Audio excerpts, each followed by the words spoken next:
day in my life as a content creator team. Lumuhod kayo!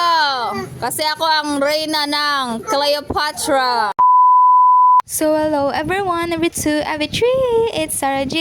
So yun na nga, medyo na-delay lang yung birthday vlog ko dahil may pasok na ang ate mo. Nasa college na si ate mo. So bale next vlog na yon. So for today's video, ito yung part 1 ng aking birthday serye. So ang agenda naman natin ngayon, tayo ay magpo-photoshoot sa San Gabriel. Bale dapat dalawa ang photoshoot ko for today. Kasi naka-photoshoot na ako dun sa isa, di ko lang na video. Ipapakita ko to in 3, 2, 1.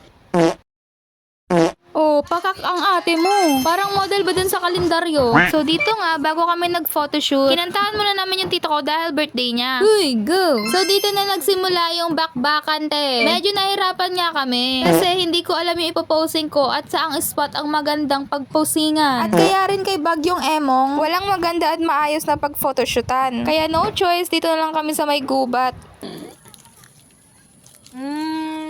Aray, diba? Ganda.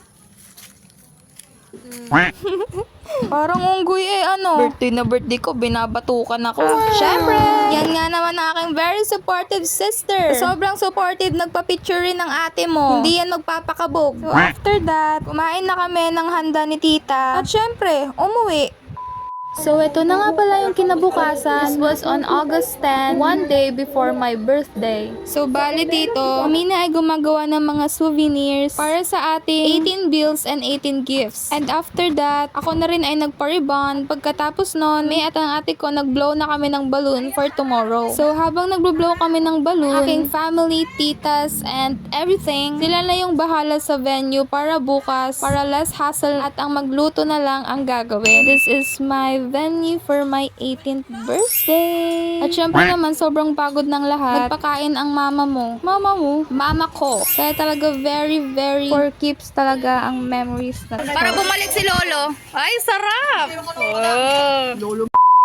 So, ito na ma. Birthday ko na. So, bali mali pala yung sinabi ko. Ready na lahat kagabi, tapos magluluto na lang. Pumutok yung mga balloon. Kaya medyo na-stress ang ate mo. Buti na lang birthday ko ngayon dahil may advantages yan. Pinaluhod ko silang tatlo. Reyna ng Cleopatra. Ano ba tong isa parang may defect? Ay, so, pagkatapos ko paluhodin yung mga lapastangan, syempre, back to work. Stay tuned na lang for part 2 kasi di ko pa na-voice over ate ko. So, dito na magtatapos ang part 1 birthday serya ng birthday girl na 2.